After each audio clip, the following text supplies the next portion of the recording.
मंच पे बैठे हुए हमारे बड़े भाई तेलंगाना के मुख्यमंत्री श्री के चंद्रशेखर राव जी, मंच पे बैठे हुए पंजाब के मुख्यमंत्री भगवंत सिंह मान साहब,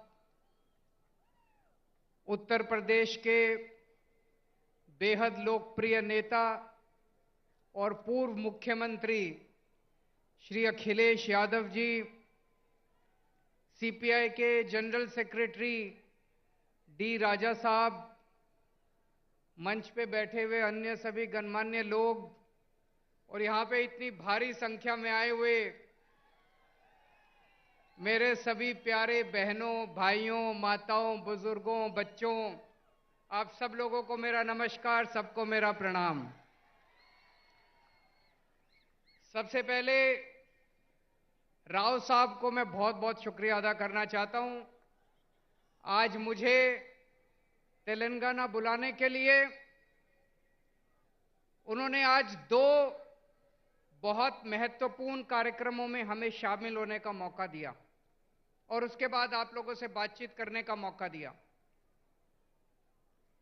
मुझे नहीं पता आप लोगों को पता है कि नहीं पता कि आपके मुख्यमंत्री ने आज एक बहुत शानदार कार्यक्रम शुरू किया है। आपकी सब लोगों की आंखों का चेकअप कराया जाएगा। तेलंगाना में 4 करोड़ लोग रहते हैं, 4 करोड़ लोग। सब लोगों की, बच्चों की, बूढ़ों की, आदमी की, औरत की, इस धर्म की, उस धर्म की, अमीर की, गरीब की, सब लोगों की आंखों का चेकअप केसीआर साहब मुफ्त में कराने जा रहे हैं। उस कार्यक्रम का आज शुभारंभ हुआ। जिसकी आंखों में डिफेक्ट मिलेगा उसको मुफ्त में दवाई दी जाएगी।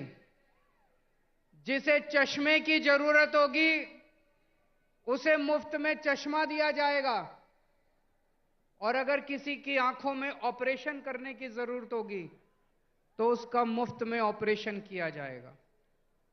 शानदार प्रोग्राम है कि नहीं है? आज हम लोग यहां से सीख के जा रहे हैं। मैंने और हम सभी लोगों ने ये सारा कार्यक्रम देखा, इनके डॉक्टर्स से मिले, इनके ऑफिसर्स से मिले। जितने ही शानदार तरीके से उसका आयोजन किया जा रहा है, प्लानिंग की गई है, बहुत शानदार है। मैं जाके इस पूरे कार्यक्रम को दिल्ली में भी लागू करूंगा। और अभी अभी भगवंत साहब मान साहब ने ऐलान किया कि इस पूरे कार्यक्रम को पंजाब में भी लागू किया जाएगा। फिर केसीआर साहब ने हमें ये बिल्डिंग दिखाई। तेलंगाना में 33 जिले हैं, 33 डिस्ट्रिक्ट्स। उसमें से 17 डिस्ट्रिक्ट्स में उन्होंने बताया कि डिस्ट्रिक्ट इंटीग्रेटेड ऑफिशियल कॉम्प्लेक्स बन चुका है। मतलब ये इस बिल्डिंग में जिले के लेवल के सारे ऑफिसेज हैं। कलेक्टर भी यही है, सिंचाई विभाग भी यही है, तहसीलदार भी है, सारे विभाग इसी बिल्डिंग के अंदर हैं ताकि अगर कोई नागरिक आए तो उसे जगह जगह धक्के ना खाने पड़े, सारे काम एक बारी वो यहां पे आए और उसका काम हो जाए। ये भी बहुत अच्छा कॉन्सेप्ट है, इसको भी हम लोग लागू करेंगे। मैं समझता हूं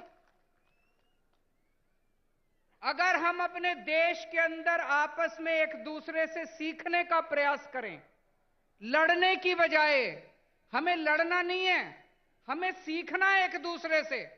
अगर हम एक दूसरे से सीखने की कोशिश करें तो हमारा देश कहां से कहां पहुंच सकता है, बहुत आगे बढ़ सकता है हमारा देश।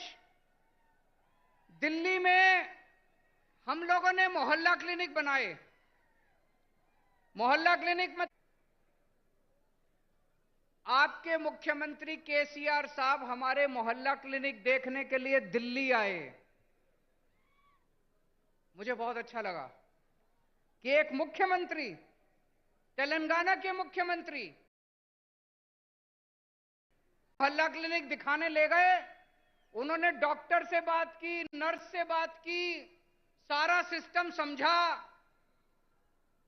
और वापस आके उन्होंने उसको तेलंगाना में लागू किया।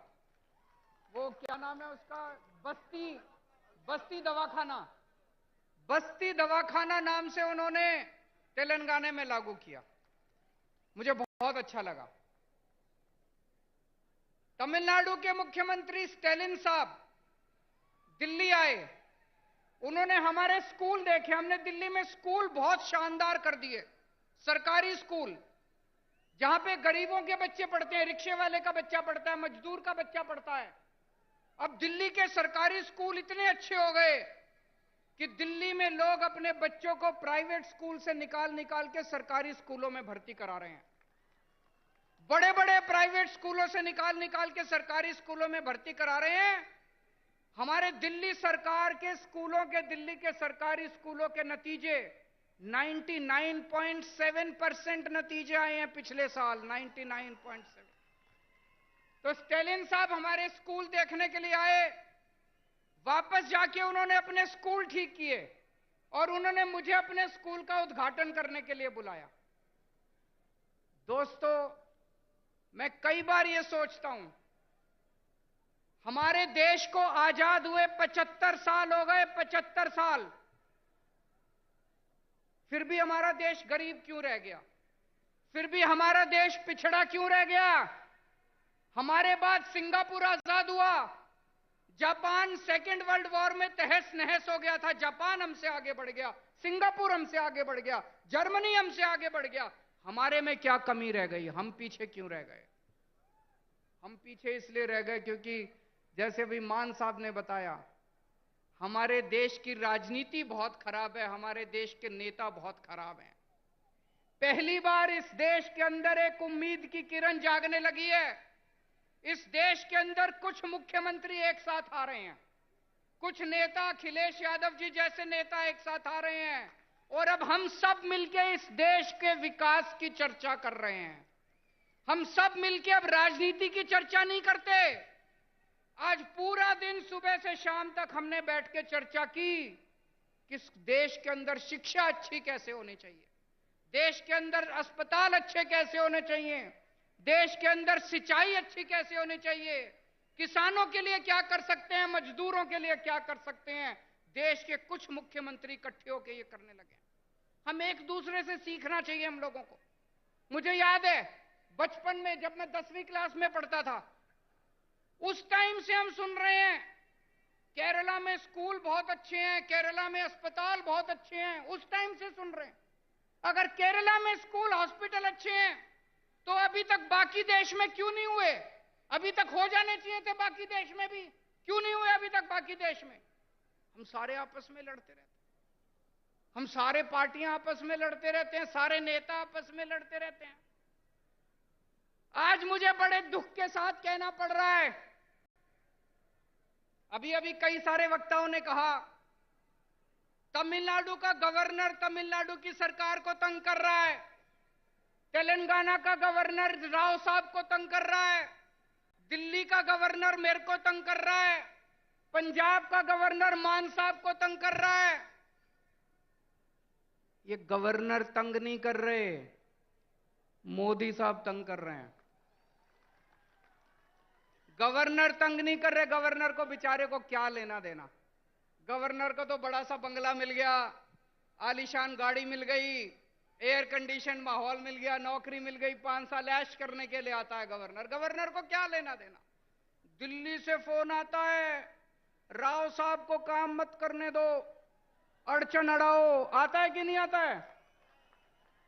दिल्ली से फोन आता है, भगवंत मान को काम मत करने दो, अड़चन अड़ाओ। मोदी साहब का फोन आता है, केजरीवाल को काम मत करने दो, अड़चन अड़ाओ। जिस देश का प्रधानमंत्री 24 घंटे बैठ के ये सोचता है कि मेरे को अब इसको तंग करना है, मेरे को अब उसको तंग करना है, वो देश तरक्की कैसे करेगा? दोस्त, आप में से कौन कौन बेरोजगार है? जरा हाथ खड़े करें, जो जो बेरोजगार है, जो जो अनएम्प्लॉयड है। मुझे लगता है मेरी भाषा शायद समझ नहीं आ रही है, अनएम्प्लॉयड तो बहुत लोग हैं। आज देश का एक एक युवा बेरोजगारी से त्रस्त है।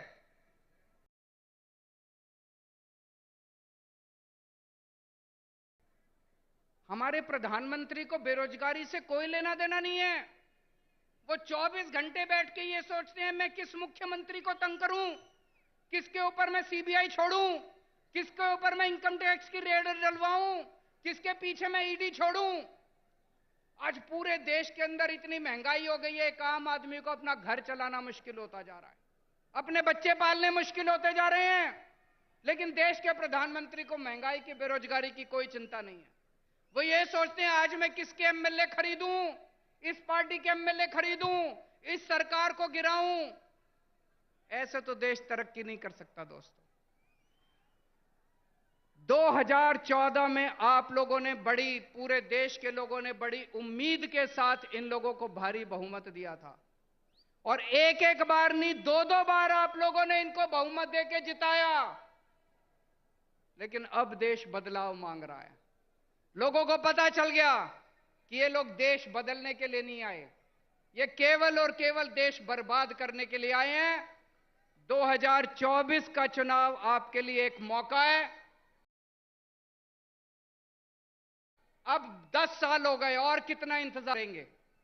2024 के अंदर सारे देश को मिलकर इनको उखाड़ फेंकना है, और ऐसी सरकार लेके आनी है जो देश के बारे में सोचे, बेरोजगारी के बारे में सोचे, महंगाई के बारे में सोचे, आपके बच्चों की शिक्षा के बारे में सोचे, आपके परिवार का इलाज कराने के बारे में सोचे, देश की तरक्की करने के लिए सोचे, ना कि लोगों से बदला लेने के लिए सोचे। दोस्तों, बहुत बहुत शुक्रिया।